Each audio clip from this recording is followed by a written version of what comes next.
오늘 이 시간 우리가 함께 나눌 하나님 말씀은 마태복음 7장 7절에서부터 12절까지 기록되어 있는 본문의 말씀입니다. 오늘 본문의 말씀은 마태복음 5장에서부터 7장까지에 기록되어 있는 산상수훈의 내용들 가운데 후반부에 기록이 되어 있는 후반부에 해당되는 내용의 말씀이라고 할 수가 있습니다. 예수님께서는 마태복음 5장의 말씀을 통하여서 이제 신약시대를 살아가는 당신의 백성들을 향하여서 우리에게 팔복의 말씀으로 잘 알려져 있는 새로운 의의 기준을 제시해 주셨고 6장 1절에서부터 오늘 우리가 함께 나눌 말씀에 해당되는 내용들까지 그 말씀 가운데 그 말씀의 기준에 따른 적용과 실천에 대한 내용들을 말씀해 주셨으며 산상수훈의 결론부에 해당되는 7장 13절에서 27절까지에 기록된 말씀의 내용을 통해서는 그 말씀하신 바에 대한 실천의 촉구, 적극적인 실천을 촉구하는 말씀의 내용들로 이 산상수훈의 교훈의 말씀을 끝맺음하고 있으십니다. 그리고 그 가운데 오늘 우리가 함께 나눌 말씀 중에 특별히 12절에 기록된 말씀은 앞선 5장 17절에서부터 7장 11절까지에 기록된 말씀 전체에 대한 말씀의 내용을 한마디의 말씀으로 요약하고 있는 말씀이라고 할 수가 있습니다. 그리고 그와 동시에 5장 17절에서 7장 12절까지의 말씀은 앞부분의 결론이자 결론부의 시작이 되는 그 둘 사이를 연결해 주니까 오늘 우리가 함께 나누는 이 말씀의 내용은 앞부분 전체의 내용과 결론부의 내용을 연결해 주는 가교의 역할을 감당하고 있는 말씀의 내용이라고 할 수가 있는 것입니다. 쉽게 말해서 좁은 길을 어떻게 걸어갈 수 있는지, 우리가 어떻게 거짓 선지자를 분별할 수 있는지, 우리가 어떻게 좋은 열매를 맺을 수 있는 것인지 라고 하는 것을 오늘 말씀에서 말씀하고 있는 것이다라고 할 수가 있는 것입니다. 우리가 구하는 것을 통해서, 찾고 두드리는 것을 통해서 하나님께서 우리에게 허락하여 주시는 성령 하나님의 은혜 가운데, 성령 하나님의 조명하여 주심의 은혜 가운데 우리는 남들은 걸어갈 수 없는 그 좁은 길을 걸어갈 수 있게 되고, 남들은 분별하지 못하는 거짓 선지자를 분별할 수 있게 되고, 남들은 맺지 못하는 좋은 열매를 우리는 맺을 수 있게 되는 것입니다. 기도와 그와 수반된 성령 하나님의 역사 가운데 우리는 오늘 말씀의 내용을 통해서 그와 같은 사실들을 깨닫고 또 우리 마음 가운데 새길 수가 있는 것입니다. 오늘 이 시간 마태복음 7장 7절에서 12절까지에 기록된 말씀을 통해 우리는 어떻게 예수님의 말씀대로 순종하며 살 수 있는 것이고, 어떻게 좁은 길을 걸어가고, 어떻게 거짓 선지자들을 삼가며 어떻게 좋은 열매를 맺을 수 있는 것인지, 그리고 그 과정 속에서의 기도는 과연 어떠한 역할을 감당하는 것인지를 함께 살펴보므로 우리의 이 땅에서의 삶의 여정 가운데 은혜의 방편으로 허락하신 이 기도라고 하는 수단을 그 본래의 목적대로 바르게 선용함으로 그 기도를 통해 주시는 유익으로 말미암아 우리의 이 땅에서의 삶의 시간들이 하나님의 선하고 기뻐하시는 뜻 안에서 더욱 의미 있고 가치 있게 선용되어지기를 바라겠습니다. 예수님께서는 이미 앞선 6장 5절에서 8절까지의 기록된 말씀과 9절에서 15절까지의 기록된 말씀을 통해 기도에 있어서 우리가 경계해야 되는 것, 또 기도하는 자들이 마음 가운데 바르게 갖고 있어야지만 되는 마음가짐과 자세를 알려주신 바 있고, 또 우리가 무엇을 기도해야 되는지, 우리의 기도하는 그 내용들 가운데는 어떠한 내용들이 담겨져야 되는지를, 그리고 그 궁극의 목적은 무엇이 되어야 하는지를 분명하게 말씀해 주신 바 있습니다. 그리고 산상수훈의 말씀 가운데 오늘 말씀을 통해 기도에 대한 마지막 가르침의 말씀을 들려주고 있으신 것입니다.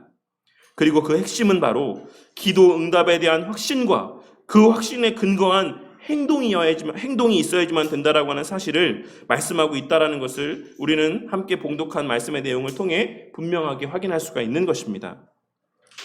예수님께서는 누가복음에서도 이와 유사한 말씀을 하셨는데 누가복음에 기록된 말씀에서도 오늘 말씀에서와 동일한 말씀의 내용을 누가복음 11장에서 언급을 하고 있으신 것을 확인할 수가 있습니다. 그런데 그 내용에서도 누가복음 11장에서도 이 기도에 대한 말씀을 하시면서 오늘의 말씀과 똑같은 순서, 구하라, 찾으라, 두드리라의 이 순서로 제자들에게 말씀하고 있으신 것을 우리는 기록된 말씀의 내용을 통해 확인할 수가 있는 것입니다.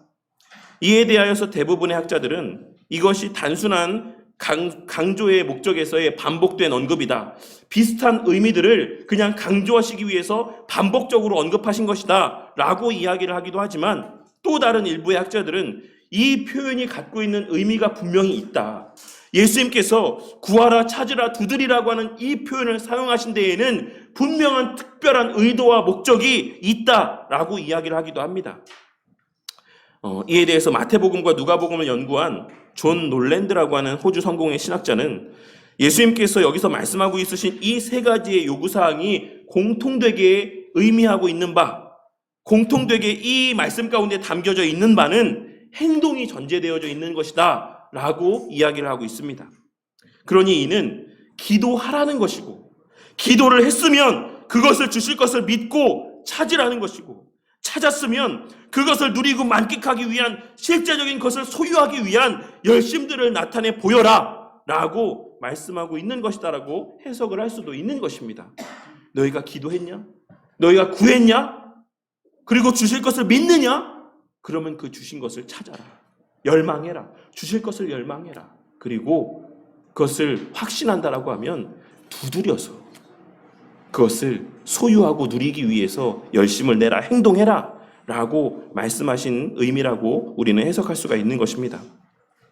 여기서의 찾으라고 번역된 표현의 의미는 앞선 6장에서는 너희는 먼저 그의 나라와 그의 의를 구하라 라고 말씀하실 때 구하라고 번역된 표현과 동일한 표현입니다.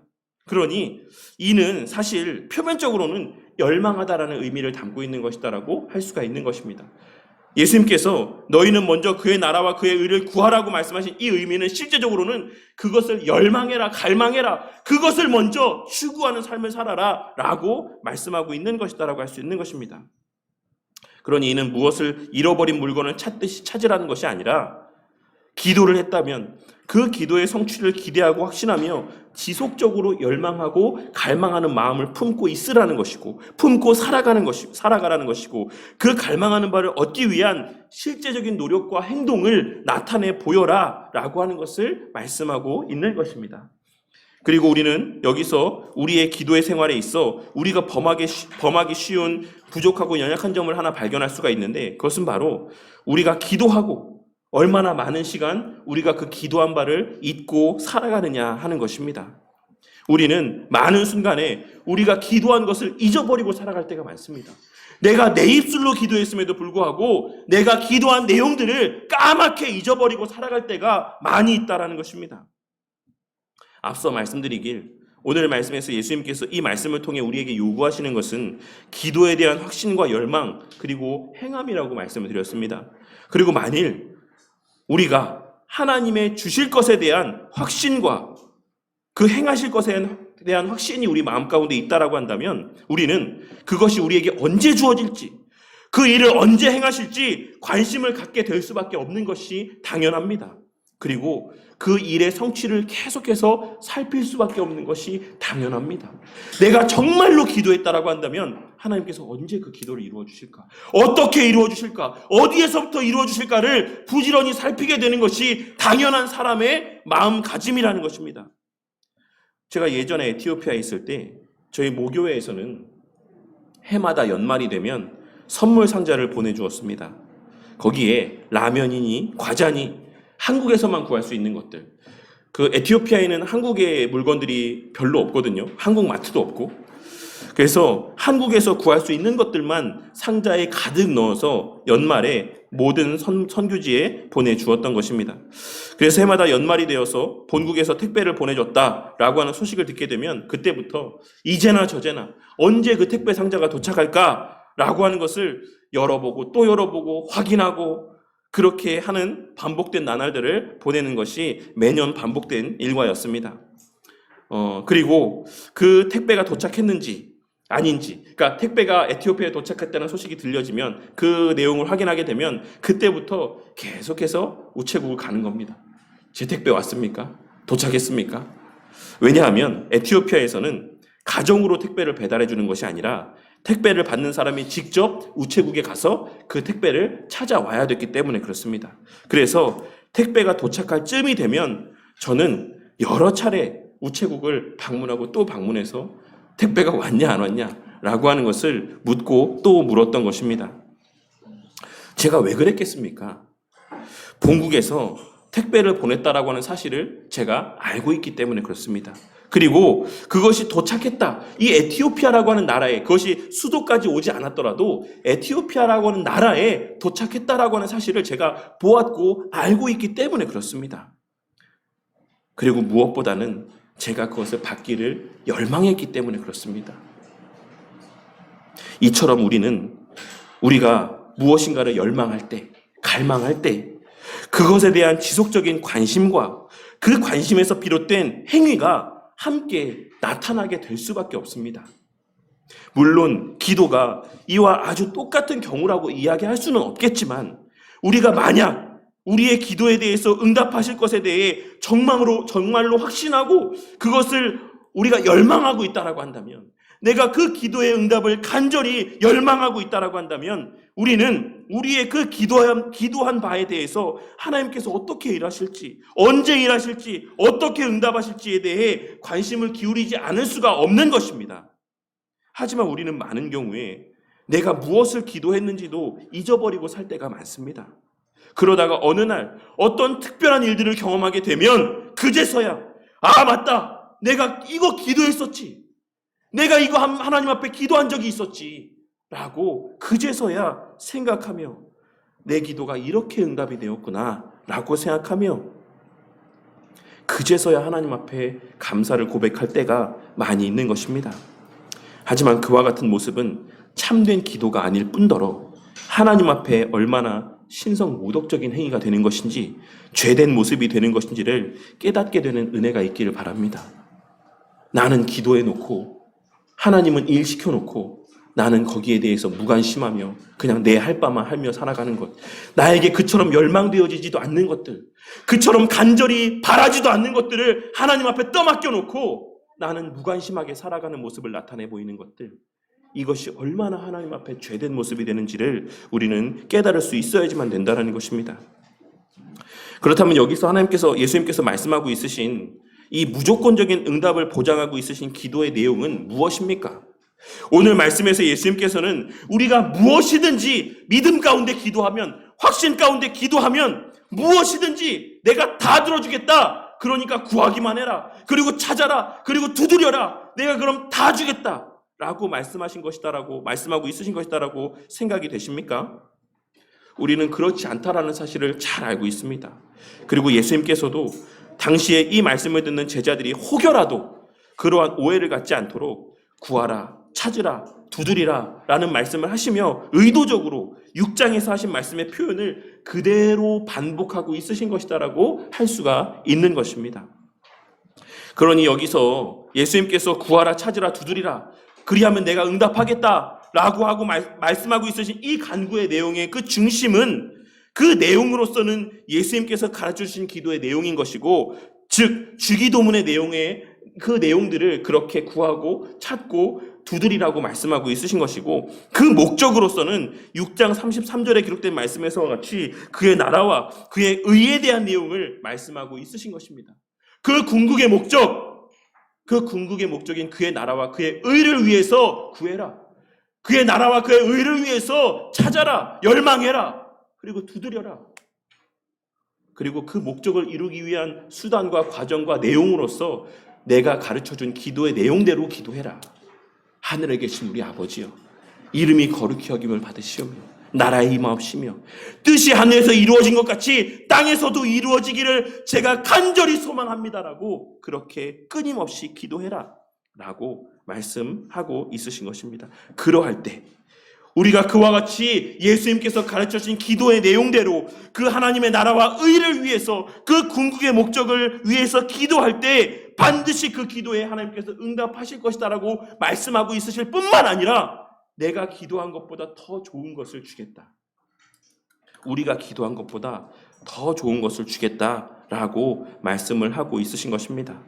여기서 말하고 있는 이 좋은 것이다라고 하는 의미에 대해서 리델보스라고 하는 유명한 신학자는 다음과 같이 이야기를 했습니다.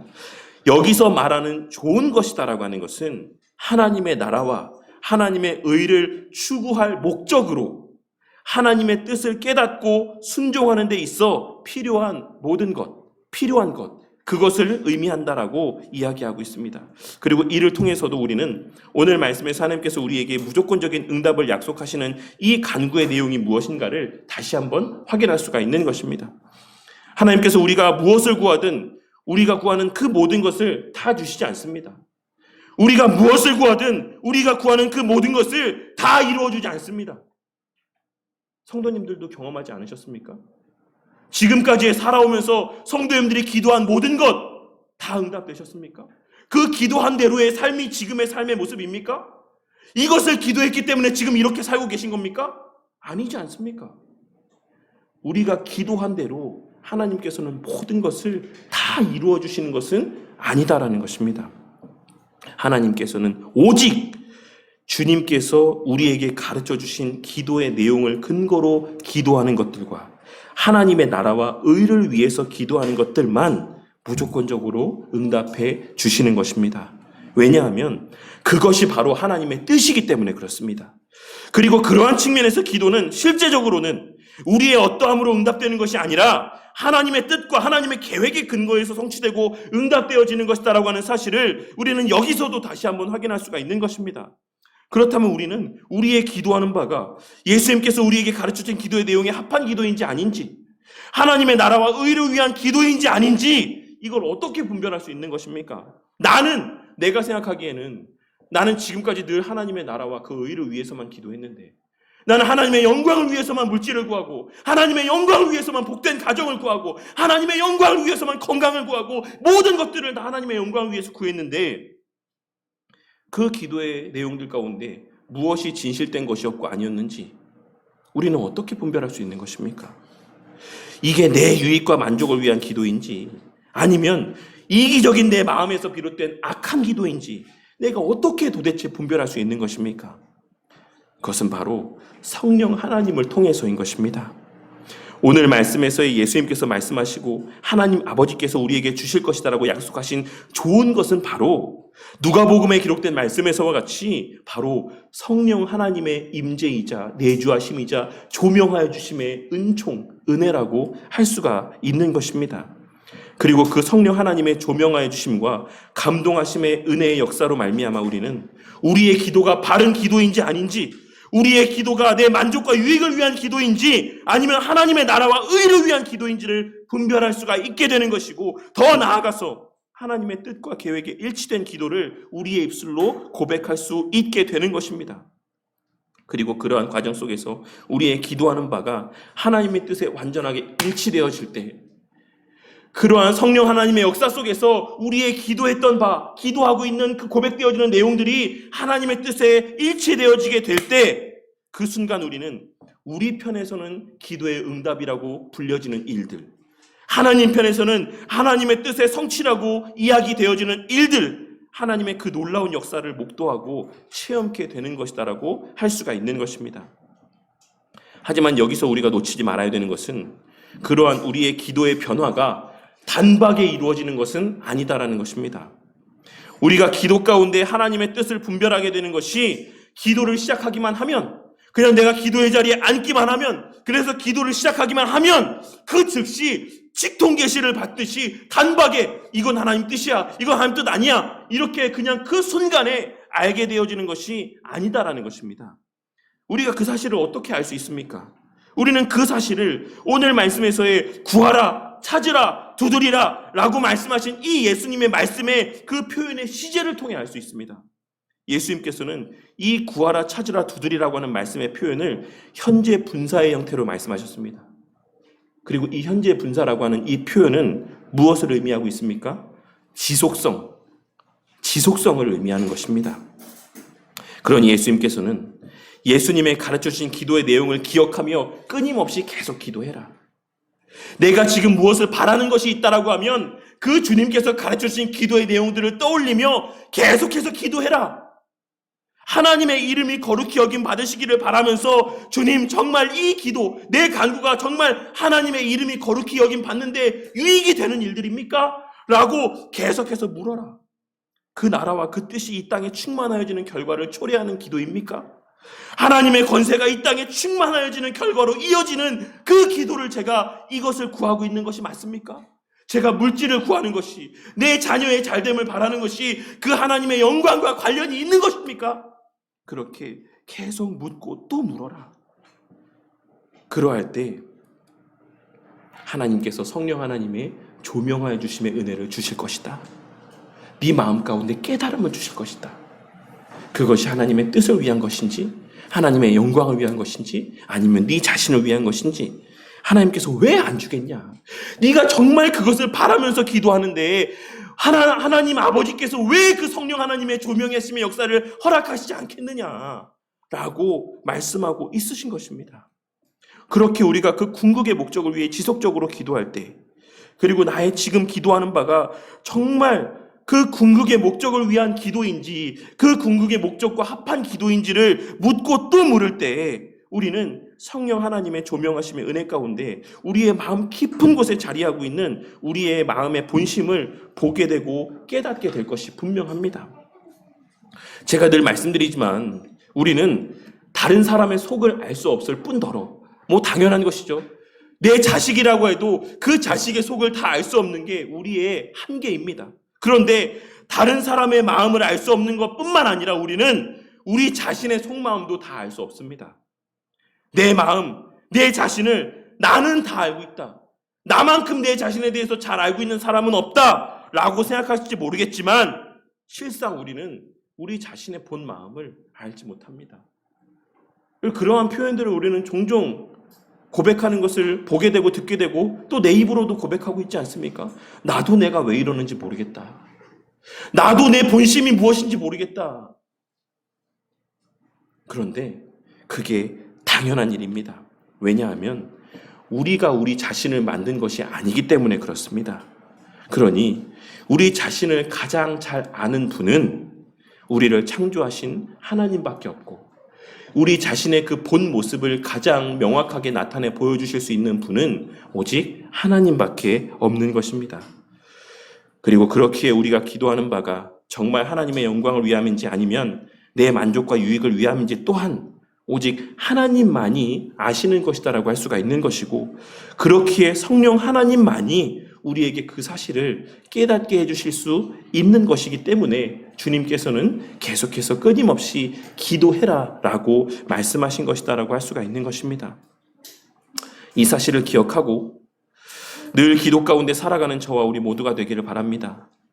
이것 달라 저것도 달라, 이것도 달라 저것도 달라 기도하기보다는 주님께서 우리에게 가르쳐주신 기도의 내용과 그 의미들을 늘 기억하고 떠올리며 기도하고 그의 나라와 그의 의를 위해 기도하며 살아가는 저와 우리 모두가 되기를 바랍니다. 그러할 때 우리는 우리에게 주어진 모든 삶의 여건과 모든 시간들이 다 하나님의 은혜 베푸심의 결과인 것을 깨닫게 될 뿐만 아니라 지금의 내 생각과 내 뜻이 하나님의 영광을 위한 것인지 아닌지 또한 분별할 수 있게 될 것입니다. 그리하여 늘 범사에 만족하고 감사하며 그 기도에 응답하셔도 감사하고 거절하셔도 감사하며 지금 당장 그 기도의 응답을 보여주시지 않아도 그 기도를 응답해 주실 것을 기대하고 확신하며 평온함 가운데 그 주어진 삶의 여건과 시간들 속에서 진정 하나님의 영광을 위한 삶을 살아갈 수가 있는 것입니다. 그런데 이러한 기도에 대한 말씀을 하시고 난 이후에 예수님께서는 다소 뜬금없어 보이는 말씀을 이어서 말씀하고 있으신데 그것이 바로 12절에 기록된 무엇이든지 남에게 대접을 받고자 하는 대로 너희도 남을 대접하라. 이것이 율법이요 선지자니라 라고 하는 말씀입니다. 과거나 지금이나 상당수의 신학자들은 이 12절의 말씀이 7절에서부터 11절까지의 기록된 말씀과는 완전히 동떨어진 별개의 독립된 에피소드라고 이야기를 합니다. 성경에 기록된 거의 대부분의 내용들이 전체 문맥의 흐름 속에서 해석되어져야 되는 것이 맞지만 이 12절에 기록된 말씀만큼은 이 한 절 자체로 동떨어지게 따로 구별해서 해석해야지만 되는 별개의 교훈의 메시지다라고 해석하는 학자들이 상당수라는 것입니다. 하지만 일부 학자들과 또 우리에게 또 익숙한 또 잘 알려져 있는 존 파이퍼라고 하는 목사님은 12절의 말씀에 기록된 그러므로 라고 하는 이 말씀의 의미를 우리가 간과해서는 안 된다라고 이야기를 합니다. 그리고 그러한 측면에서 이 12절에 기록된 말씀은 비록 7절에서부터 11절에 기록된 말씀에 국한되는 결론의 말씀은 아니라고 할지라도 앞서 서두에 말씀드렸던 5장 17절에서부터 7장 11절까지에 기록된 전체 내용의 요약이자 최종적이고 궁극적인 권면의 말씀이라고 할 수가 있는 것입니다. 이 앞서에 말씀하신 전체 내용들을 통틀어서 그러므로 내가 지금까지 팔복의 말씀을 비롯해서 여러 말씀들을 했으니까 이것을 네가 다 듣지 않았냐. 그러므로 라고 너희가 대접받고 싶은 대로 너희도 남을 대접해라. 그런 결론적 권면의 메시지로 이 12절의 말씀을 증거하고 있는 것이며 그러한 관점에서 보자면 이 12절의 말씀은 앞선 7절에서부터 11절에 기록된 말씀과도 전혀 무관한 내용이라고는 할 수가 없는 것입니다. 그렇다면 이 12절의 말씀이 의미하는 바는 무엇이고 이 말씀의 의미를 우리는 앞서 말씀 가운데 언급했던 기도와 어떻게 연관지어서 해석을 할 수가 있겠습니까? 먼저 우리는 이 12절에 기록된 말씀이 어떤 말씀인지를 살펴봐야지만 될 거라고 생각합니다. 이 12절의 말씀은 우리 성도님들도 아마 한 번쯤은 들어보셨을 것 같아요. 황금률이라는 표현 들어보셨습니까? 황금률이라고 표현되는 이 말씀이 바로 이 본문 12절의 말씀입니다. 아마 성도님들 가운데 황금률이 이 말씀이었는지는 깨닫지 못하고 있었어도 황금률이라고 하는 표현 자체는 아마 들어본 적이 있으실 것이라고 생각합니다. 이 말씀이 그러면 왜 황금률이라는 별명으로 불려진 것 같으십니까?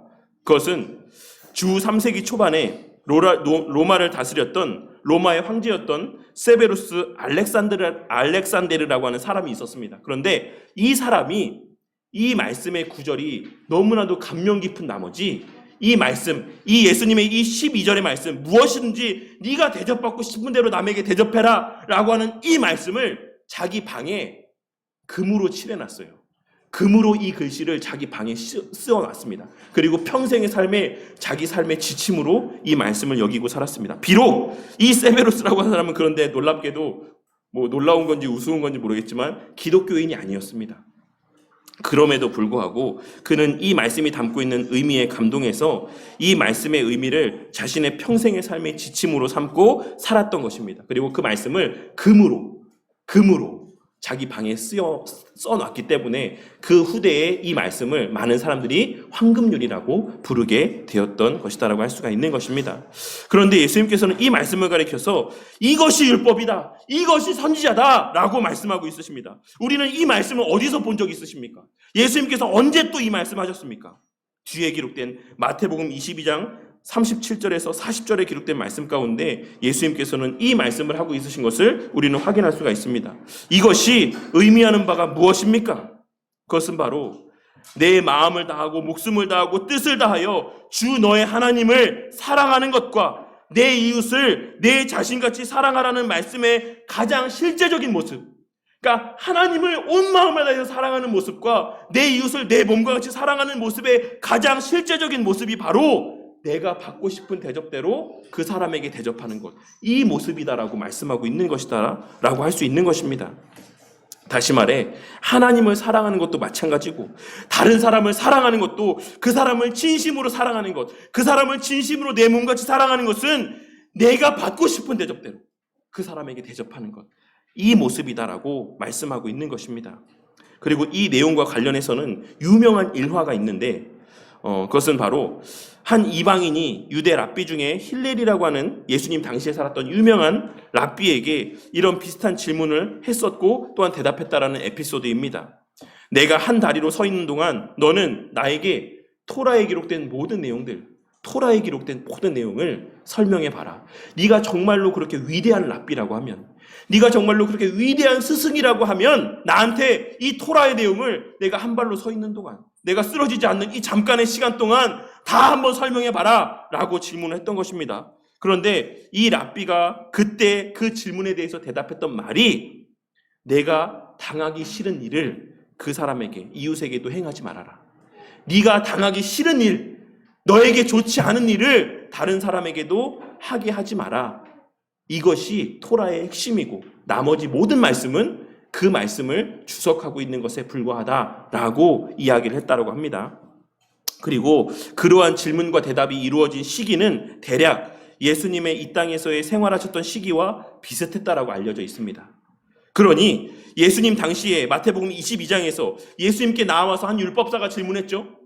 무엇이 가장 우선되는 계명입니까? 라고 질문했을 때 그 질문의 그 배경에는 그 당시에 유대 사람들에게 널리 알려져 있었던 이 힐렐과 한 이방인의 대화의 내용들이 그 이면에 자리하고 있다라고도 할 수가 있는 것입니다. 그래서 예수님은 어떻게 대답하나 한번 보자.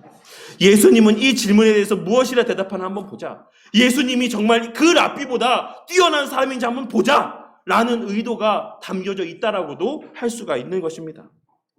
하지만 우리는 그 랍비의 대답과 예수님의 대답 사이에서의 유사성뿐만 아니라 차이점에 대해서도 주목할 수 있어야지만 되는데, 그것은 바로 랍비의 대답은 그저 다른 사람에게 피해를 주지 않는 것 정도를 요구하고 있는 것이었지만, 예수님의 말씀은 그거보다 더 나아가서 자신이 받고 싶은 대접을 그 사람에게 행하라는 더욱 적극적이고 긍정적인 의미의 말씀이었다라는 사실을 우리는 놓쳐서는 안 되는 것입니다. 그렇다면 예수님의 이 황금률의 말씀이 우리의 기도와 어떤 관계가 있는 것입니까? 어떤 관계가 있기 때문에 예수님께서는 이 기도에 대한 말씀에 이어서 이 황금률의 말씀을 우리 가운데 말씀하고 있으신 것이겠습니까? 제가 예전에 주님께서 가르치신 기도의 내용들을 함께 나누면서 김남준 목사님께서 쓰신 주기도문의 책의 내용들을 함께 다루었던 것을 기억하실 것입니다. 그리고 그 김남준 목사님이 쓰신 주기도문의 내용 가운데서 기도는 그 사람의 삶과 뗄 수 없는 관계 가운데 있다라고 말씀하신 내용을 언급했던 것을 기억하시는 성도님들도 있으실 것이라고 생각합니다. 김남준 목사님이 그 주기도문 책에서 뭐라고 이야기하셨냐면, 사람은 자신이 기도하는 것 이상으로 살 수 없고, 또 사람은 자신이 사는 것 이상으로 기도할 수 없다라고 하는 말씀을 이야기했습니다. 그리고 그런 측면에서 우리가 우리 몸으로 나타내 보이는 우리의 행함이라고 하는 것은 우리가 입술로 고백하는 기도보다 더 확실한 우리의 본 마음, 우리의 본 뜻을 담고 있다라고 할 수가 있는 것이고, 우리가 바라고 소망하는 바를 더욱 분명하게 나타내 보여주고 있는 것이다라고 할 수 있는 것입니다. 만약 우리가 기도하는 바와 우리가 행동하는 바가 다르다라고 하면 어디에 우리의 본심이 담겨 있다라고 할 수 있겠습니까? 내가 기도하는 내용과 내가 실제로 나타내 보이는 행동에 괴리가 있다라고 하면 무엇이 진짜 내 마음이겠습니까? 그것은 내 행동에 내 본심이 담겨 있다라고 할 수가 있는 것입니다. 그리고 그런 측면에서 우리의 바라고 소망하는 바를 가장 분명하게 나타내 보여주는 것은 우리의 입술로 고백하는 바가 아닌 우리가 행함으로 나타내 보이는 바라고 할 수가 있는 것입니다. 우리가 아무리 하나님의 영광을 위해서 살겠다라고 기도를 해도 우리의 시선이 내 만족과 유익을 주목하고 내 시선이 이 땅의 것에 고정되어 있다라고 한다면 우리는 실제로는 내 만족과 유익을 열망하고 갈망하며 살아가고 있는 것이다라고 할 수 있는 것입니다. 그리고 그와 동일한 맥락에서 내가 다른 사람들에게 행하는 바, 내가 아무리 내 이웃을 내 몸과 같이 사랑하고자 하는 기도를 고백하며 산다라고 할지라도 내가 다른 사람들에게 행하는 바가 그 기도하는 바와 같지 않다라고 하면 그것은 나의 진정한 기도가 될 수 없다라는 사실을 예수님께서는 오늘 말씀을 통해 우리 가운데 말씀하고 있는 것이다라고 할 수 있습니다. 내가 아무리 내 이웃을 위해 기도하고 다른 지체들을 위해 기도한다라고 해도 우리의 행함이 다른 지체들을 향해 있지 아니하고 우리가 그들을 위해서 할 수 있는 실제적인 도움의 손길을 내밀며 살아가지 않는다라고 한다면, 더 나아가 실제로는 누군가를 욕하고 험담하며 내 주변에 누군가를 미워하고 증오하며 살아가고 있다라고 한다면 그것은 곧 하나님 앞에서의 나의 기도의 내용과 같다. 하나님께서는 내가 그것을 구하며 살아가고 있다라고 보신다. 그러한 의미가 이 말씀의 내용들 가운데 담겨져 있다라고 할 수 있는 것입니다. 우리는 우리가 기도하는 바대로 행할 때에만 그것이 하나님 앞에 참된 기도로 상달되어진다라는 사실을 다시 한번 발견할 수 있어야지만 될 것입니다. 그러한 기도가 바로 구하는 이마다 받는 기도이자 찾는 이마다 찾아내는 기도이자 두드리는 이마다 그에게 열리게 되는 기도가 된다라는 것입니다. 우리가 아무리 날마다 우리의 일용할 양식을 위해 기도한다라고 할지라도, 우리가 날마다 우리의 일용할 양식을 위해 기도한다라고 할지라도 다른 사람의 일용할 양식에 대해서는 무관심한 채 그저 내 삶에만 주목하며 살아간다라고 한다면 우리의 그 기도는 절대로 하나님 편에서의 선한 뜻 안에서 응답되어지는 기도가 될 수 없다라는 것입니다. 아시겠습니까? 우리의 일용할 양식이라고 하는 의미에는 나뿐만 아니라 내 주변 사람들의 그 신앙의 여정을 위해서 필요한 모든 것들을 주시기를 간구하는 마음이 담겨진 기도의 내용이라고 할 수 있습니다. 그러니 내가 날마다 우리의 일용할 양식을 위해 기도한다라고 하는 것은 나뿐만 아니라 내 주변의 사람들이 어떻게 신앙생활하고 있는지, 저 사람이 어떻게 살고 있는지, 밥은 잘 먹고 있는지, 일은 잘하고 있는지, 어디 아픈 데는 없는지, 신앙생활 하는데 방해가 되는 것은 없는지, 그러한 것들을 살피는 실제적인 모습이 있어야지만 되고, 그 사람한테 그러한 실제적인 문제들이 있을 때 저 사람이 돈 때문에 힘들어서 신앙생활을 제대로 못하고 있다고 한다면 실제적인 내가 할 수 있는 도움의 손길을 내밀어서 그 사람이 바르게 신앙생활을 할 수 있도록 행함을 통해 나타나 보이는 것이 내가 정말 그 주기도문의 내용대로 기도하는 삶의 모습이라고 할 수가 있는 것입니다. 그리고 그러할 때 그 외에 우리가 기도하는 모든 것도 다 응답되어지는 것이 왜? 우리의 본심이 거기에 있는 게 맞으니까. 그런데 실제로는 내 주변의 사람들의 궁핍함도 살피지 않으면서, 내 주변 사람들의 어려움도 살피지 않으면서 하나님 물질 주십시오. 제가 기도하는 물질을 기도합니다. 물질 주십시오. 하나님의 영광을 위해서 쓰겠습니다라고 아무리 기도해도 그 기도가 응답되지 않는다라는 거예요. 왜? 그 본심은 하나님의 영광을 위한 기도가 아니기 때문에 그렇죠. 왜? 내 행함이 그렇게 살고 있지 않기 때문에 그렇습니다. 이 오늘 말씀과 기도 사이의 상관관계를 바르게 이해할 수 있는, 깨닫게 되는 은혜가 있기를 바랍니다. 오늘 말씀을 정리하겠습니다. 하나님께서 우리에게 허락하신 은혜의 방편으로서의 기도는 우리의 열정과 열망이 수반된 기도이자 반드시 행함이 동반되는 기도라고 하는 사실을 오늘 말씀을 통해 깨닫고 명심하게 되는 저와 우리 모두가 되기를 바라겠습니다. 그 기도의 성취와 응답을 확신하고 갈망하며 지속적으로 기도하고 어떻게 그 일을 이루어 가실지를 살피며 그 간구한 바에 합당한 행함을 나타내 보이며 살아가는 것이다라고 하는 사실을 깨닫고 명심하기를 바란다는 것입니다. 목사인 제가 나를 통해 주의 몸된 교회를 더욱 든든히 세워가실 것이다라는 것을 확신한다라고 한다면, 그것을 위해 기도한다라고 한다면 마땅히 말씀을 연구하고 말씀을 읽고 기도하고 성도들을 위해 기도하는 일들 가운데 열심을 내야 되는 것이 마땅한 것처럼 우리에게는 반드시 그 기도한 바에 대한 합당한 모습, 우리가 그 기도하고 이루실 것에 대한 확신에 근거한 행함의 모습들이 우리의 삶 가운데 있어야지만 되는 것이며, 그것이 바로 구하고 찾고 두드리라 말씀하시는 이 기도 가운데 우리 가운데 말씀하시는 교훈의 의미라고 할 수가 있는 것입니다.